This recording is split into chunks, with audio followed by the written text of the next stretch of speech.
la question qui est ici la nôtre, celle à laquelle nous voulons essayer de donner réponse, est celle de savoir si, en politique, nous pouvons parler de la vérité.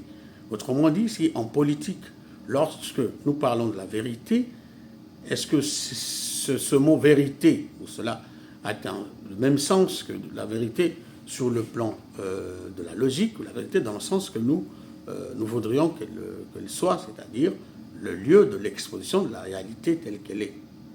Eh bien, moi étant penché sur la question depuis plusieurs années, ayant produit un travail qui s'appelle le mythe de la vérité, eh bien, je me suis donné d'analyser et de donner mon point de vue par rapport à une telle question. En effet, pour mieux comprendre le sens de la question, mais de la réponse que nous allons donner à la question, nous allons d'abord répondre à la question, une autre question, qui est celle de savoir c'est quoi la vérité. Ceux qui nous ont bien suivis jusqu'ici vont se rappeler de ce que nous avons donné comme définition à la question de la vérité, dans l'optique qui était la nôtre, dans le cadre de notre recherche, c'est-à-dire celle de creuser le sens, non seulement le sens de la question, la notion de la vérité, mais aussi la manière dont celle-ci est d'usage dans le langage. Eh bien, on va comprendre que par vérité, ce qu'il faut entendre, c'est la présentation, l'exposition de la réalité telle qu'elle est, la réalité telle qu'elle se présente, sans dissimulation, sans trucage. Donc la vérité veut dire la présentation de la chose, telle qu'elle peut être défendable, appréhendable, pas forcément par tous, mais telle que le sujet l'a appréhendée. Voilà la vérité de la chose. Maintenant, cela nécessite eh bien, un certain nombre d'exigences, parmi lesquelles eh bien, l'exigence de l'objectivité. Donc l'exigence de l'objectivité, de la véracité, l'exigence de vérité. Alors, une fois que l'on a essayé de définir donc, ce que nous entendons ici par vérité, mais nous allons nous poser une autre question, c'est le discours politique, qu'est-ce?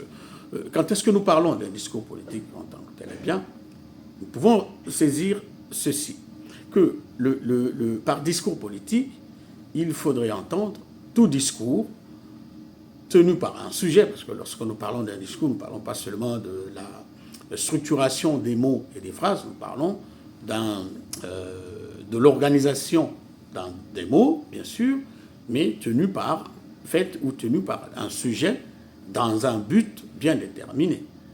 C'est-à-dire que le discours a comme but, non pas forcément celui de dire la vérité, mais le but, ce qui fait le discours, le sens d'un discours, c'est d'abord et avant tout le message qu'il veut transmettre. Donc le but d'un discours, c'est d'abord la transmission d'un message, que celui-ci soit vrai ou pas, que celui-ci soit objectif ou pas. Donc la légitimité d'un discours, c'est dans la transmission du message, du contenu qu'il véhicule, et plus que dans la qualité ou dans la véracité, le fait que le contenu, ce message, soit accepté ou pas. Et qu'est-ce qui se passe avec le discours politique? Eh bien, le but du discours politique est clair. Et dans un discours politique, le but est celui de faire adhérer faire adhérer la masse, faire adhérer le destinataire, celui qui reçoit le message. Parce que lorsqu'il y a communication ou discours, ce qui se passe, c'est que vous avez un locuteur qui s'intéresse qui adresse ce message à un interlocuteur qui est en face, qui est le récepteur du message qui lui est adressé par l'interlocuteur.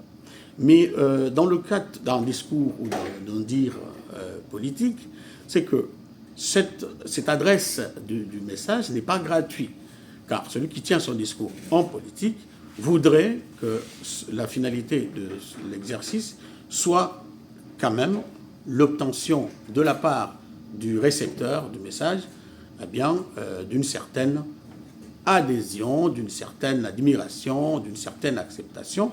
Mais en gros, ce que veut le locuteur, dans le cadre d'un échange politique ou d'un échange tout simplement intersubjectif, c'est que le destinataire puisse... Enfin, la transformation de la part du destinateur qui pense comme lui, qui épouse sa manière de voir les choses, qui épouse son regard, qui partage son point de vue.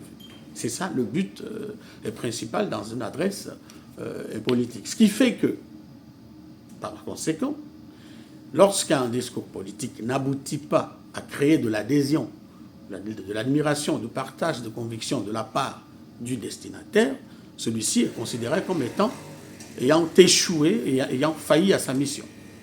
Vous voyez que depuis, déjà, à ce sujet, à ce point, il y a déjà des questions à se poser quant à la véracité du discours lui-même.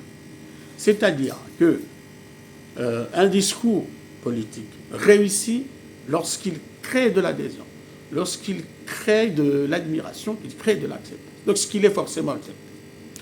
Cela ne se fait pas sans risque quelconque. Pourquoi? Parce que, justement, si la vérité voudrait que la chose soit présentée telle qu'elle est, sans trucage, sans calcul, sans, on va dire, sans stratégie de présentation de la chose, eh bien, le discours politique, lui, évite tout cela, en fait, peut s'en passer, en fait, peut se passer de cette exigence pour épouser une autre exigence, qui est l'exigence de l'adhésion, l'exigence de l'influence, qui est tellement forte dans le discours politique. Voilà. Une fois qu'on a mis en place ces éléments, une fois qu'on a vu clair cette distinction, cette finalité, eh bien, on se dit, est-ce que le discours politique est prisonnier de l'exigence de vérité? La réponse est non. Et c'est ça le nœud du problème, en fait, lorsqu'on parle de la vérité en politique.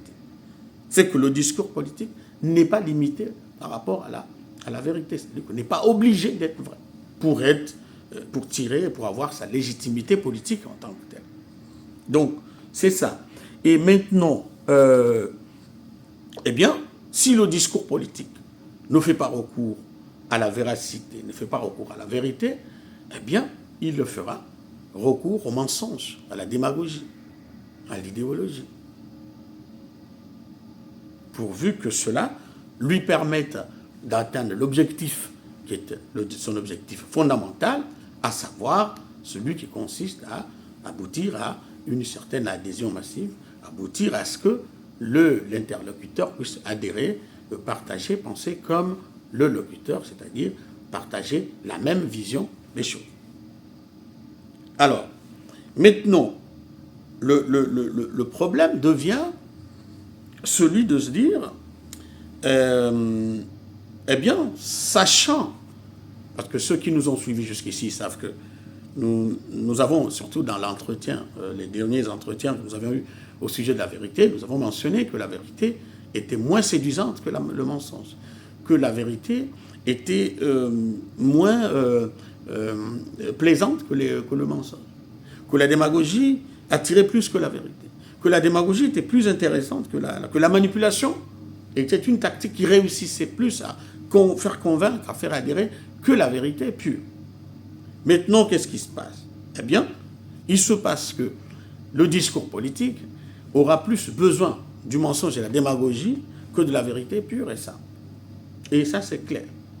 Pourquoi? Parce que par la vérité pure et simple, le discours politique a le risque de ne pas forcément obtenir les résultats qu'il souhaite, c'est-à-dire le fait de faire adhérer le plus grand nombre à la cause qu'il défend. Voilà. Ce qui fait que vous verrez que les gens seront plus convaincus par le mensonge que par la vérité. Les gens seront plus intéressés par le discours politique et politicien. Pourquoi? Justement parce que celui-ci se donne la liberté ou le droit de faire usage, y compris du mensonge et de la démagogie, pour défendre la cause, pour atteindre ses objectifs, c'est-à-dire l'influence sur les populations, le rassemblement de la masse, le fait d'inciter l'émotion, susciter de l'émotion sur l'autre.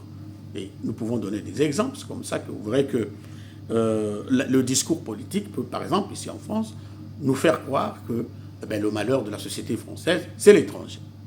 que le responsable de ce qui ne va pas dans la société française, c'est l'étranger. Que s'il y a de l'insécurité, s'il y a plus de vols, s'il y a plus de délinquance, s'il y a plus donc, de dépenses dans la caisse de l'État, eh bien cela est le fait des étrangers. Mais, même si en réalité, cela n'est pas vrai. Mais vous aurez plus des gens à convaincre lorsque vous utilisez ces arguments-là, dont tout le monde sait, ou presque, tout le monde sait qu'ils sont faux. Lorsqu'on vous dit qu'on est submergé en France par des étrangers, en réalité, c'est faux. Lorsqu'on vous dit que les étrangers étaient le premier responsable de la délinquance, de la clandestinité dans la société française, c'est faux. Il suffit d'aller vérifier les chiffres auprès du ministère de la Justice, du ministère de l'Intérieur, pour voir tout ça. En fait, c'est tout simplement faux. Ça ne correspond pas au discours. Et lorsqu'on peut vous dire que effectivement, les dépenses de la caisse publique vont plus sont plus faites pour les étrangers, en faveur des étrangers qu'en faveur de quoi, si bien qu'il suffirait de chasser tous les étrangers pour revenir à la situation normale, mais c'est tout à fait faux lorsque vous regardez les chiffres. Mais ce qui nous intéresse, c'est pourquoi est-ce que nous sommes plus convaincus par ces arguments-là que par d'autres. Eh bien, c'est parce que le propre d'un discours politique est celui-là, c'est de susciter de l'émotion, susciter de la compassion et de l'adhésion. Et surtout que l'image de l'étranger dans toute société, qu'il s'agisse des anciennes sociétés antiques, c'est pareil, c'est-à-dire que l'image de toute société est de penser dans le subconscient social collectif, et il y a toujours l'idée qui est présente, à l'alimenter, eh bien, qui est celle de dire que tout ce qui arrive comme malheur à une société est le fait des étrangers qui y vivent. Il suffit de consulter l'histoire pour voir que dans toutes les sociétés, en fait, la chose se répète. On a vu des sociétés, par exemple en Afrique du Sud, où de temps en temps, on expulse des étrangers, tous pour motif de, il n'y a pas assez d'emplois, c'est la faute des étrangers, mais après ces expulsions, il n'y a pas non plus stabilité en termes d'emploi. La pauvreté bat son plein, la pauvreté poursuit, le sida se propage comme avant, il n'y a rien qui change. Donc, pour montrer que ce n'est pas forcément la réalité, mais ces idées viennent tout simplement répondre à un besoin naturel, animal, même chez les animaux, un animal étranger dans un territoire étranger, bien là, voilà, il est toujours vulnérable. Donc c'est ce côté animal qu'exploite le discours politique, en fait, qui sait bien que c'est pas vrai. Et c'est ce qui est intéressant en politique, c'est qu'on a un mensonge, un menteur qui le sait, qui le fait, qui fait exprès, en fait. Lorsqu'on va taxer d'autres nations, d'autres communautés, mais c'est celui qui le fait, il le fait en âme et conscience, en fait. Et parce que c'est la politique, parce que c'est des bonnes guerres, mais cela passe, cela est accepté. Donc, ce qu'il faut dire du discours politique, c'est que, étant à la fois le lieu de la vérité et du mensonge, c'est-à-dire étant à la fois, en même temps, le lieu de la démagogie, qui permet la démagogie, la rhétorique, le populisme, parce que l'objet du discours, la finalité, la réussite d'un discours politique, c'est le fait que celui-ci peut ou pas faire adhérer. Tandis que lorsqu'il fait adhérer, c'est un discours réussi. Lorsqu'il ne fait pas adhérer, ce n'est pas un discours réussi, même s'il est vrai, a bien fait que celui-ci n'est pas le lieu privilégié de la vérité. Le discours politique reste toujours idéologique, c'est-à-dire reste toujours ce discours qui sert des intérêts qui sont autres que ceux de poursuivre la vérité, à savoir l'adhésion tout simplement, le masse. Vous allez voter bien pour moi, vous allez m'aider à avoir le pouvoir, ça s'arrête là. Mais ce que je dis n'a rien à voir, n'est pas obligé d'être vrai. En fait, c'est ça le sens, en fait, un petit peu en politique, ce qui ne veut pas dire que tout discours politique est faux ou tout discours politique est mensonger. Mais ce qui veut dire tout simplement que tout discours politique est à prendre avec les pincettes. Pourquoi? Parce que ça peut être aussi de la pure démagogie qui se propage à travers un discours visiblement vrai, en fait. Donc tout discours politique est à analyser avec réserve et à vérifier avant de l'accepter, avant d'y adhérer. Voilà. Alors, en Afrique, par exemple, en République démocratique du Congo, on a donné une définition de la politique tout à fait simple. La politique est l'art de mentir. C'est-à-dire qui sait mentir est un bon politicien.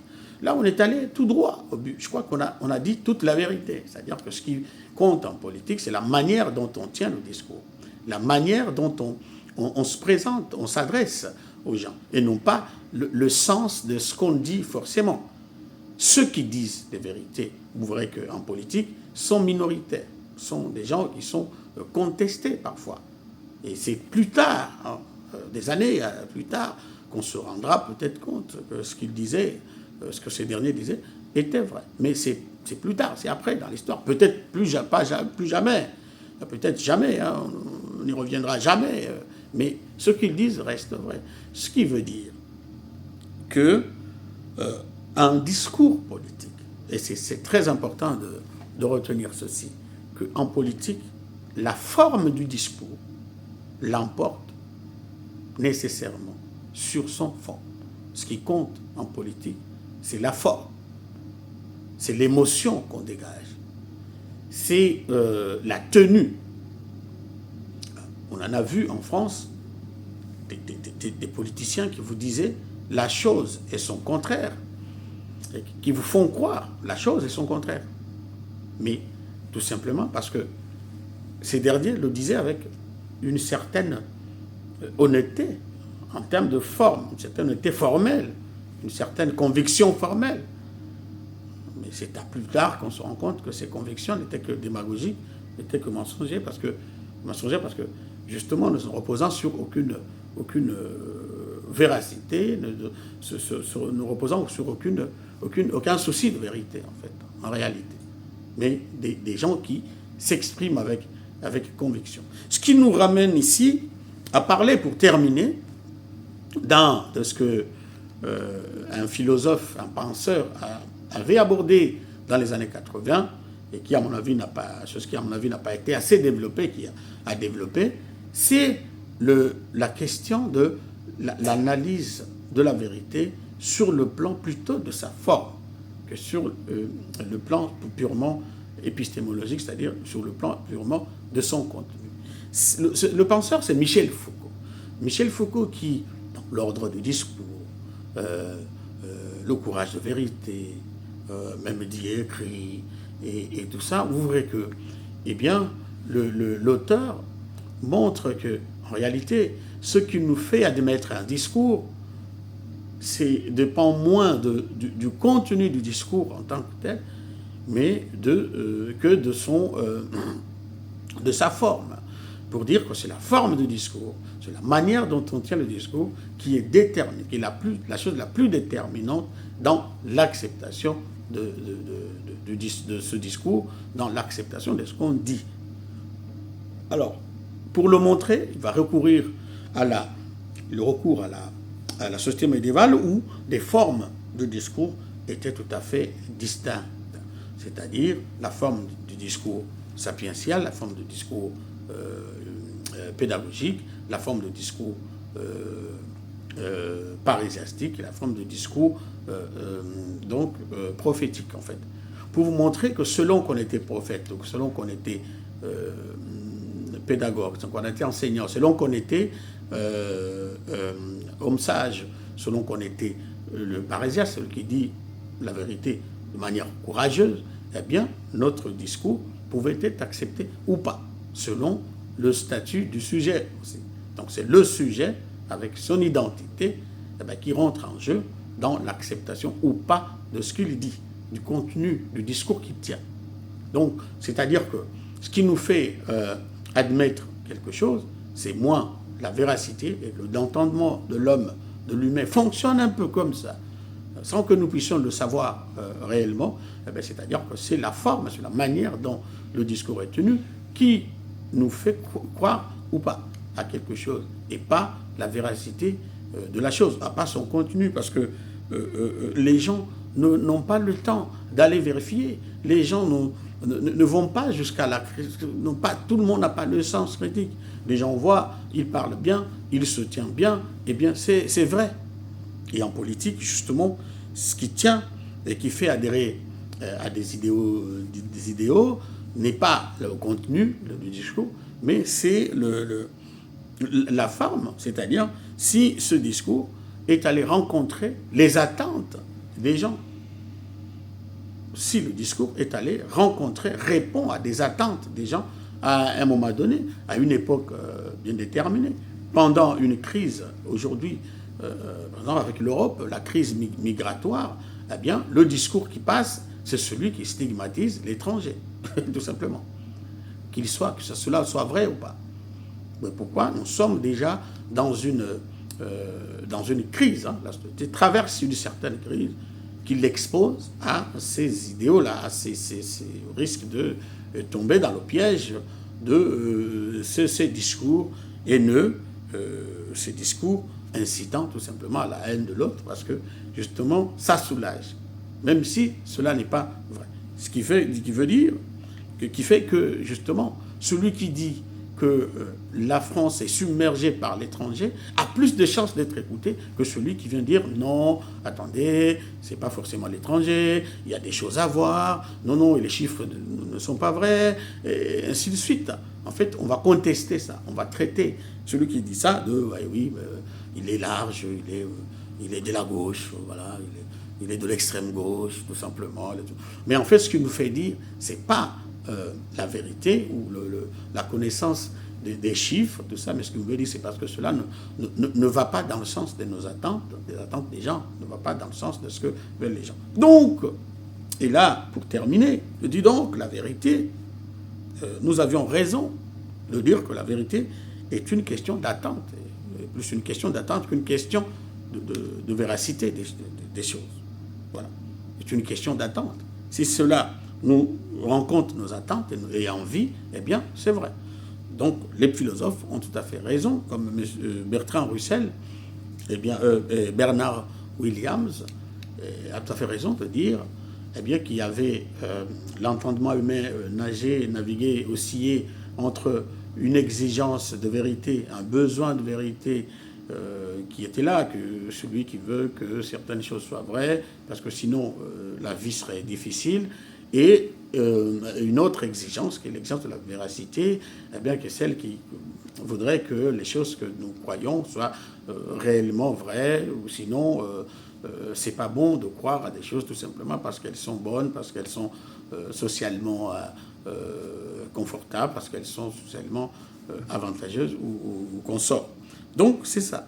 Et parce que la vérité fonctionne, l'acceptation de ce que nous appelons vérité, eh bien, fonctionne sous ce mode-là, eh bien, nous pouvons tout simplement dire qu'en politique, nous avons moins de chances d'avoir des discours véritablement vrais, c'est-à-dire des discours qui présentent la situation telle qu'elles sont, car c'est toujours le discours politique est toujours exposé au risque du mensonge et de la démagogie. Pourquoi? Parce que tout simplement, le but d'un tel discours n'est pas celui d'apprendre aux gens, n'est pas celui d'ouvrir les yeux, n'est pas celui de prendre conscience de la vérité, des choses, mais c'est tout simplement celui d'avoir le grand nombre qui partage ses propres convictions, le grand nombre qui partage ses haines, le grand nombre qui partage ce qu'il pense, sa vision. Voilà. Et donc, du coup, nous ne sommes pas à l'abri du mensonge, nous ne sommes pas à l'abri de la démagogie devant un discours politique. Voilà. Je vous dis merci de m'avoir écouté et suivi jusqu'ici et vous promets de nous revoir la prochaine fois pour une autre thématique. Et en attendant, je vous dis, portez-vous bien et commencez bien cette année 2026 qui commence, avec des actualités brûlantes, le kidnapping par les Américains d'un président élu et un exercice. Voilà, le président vénézuélien, Nicolas Maduro.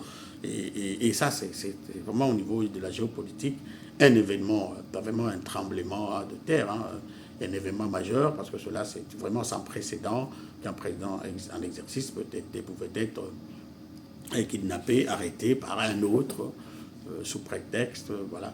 Donc ça, c'est vraiment ce qui a marqué cette année 2000, le début de cette année 2006, et dont on ne sait pas comment elle va se terminer. Je vous dis merci.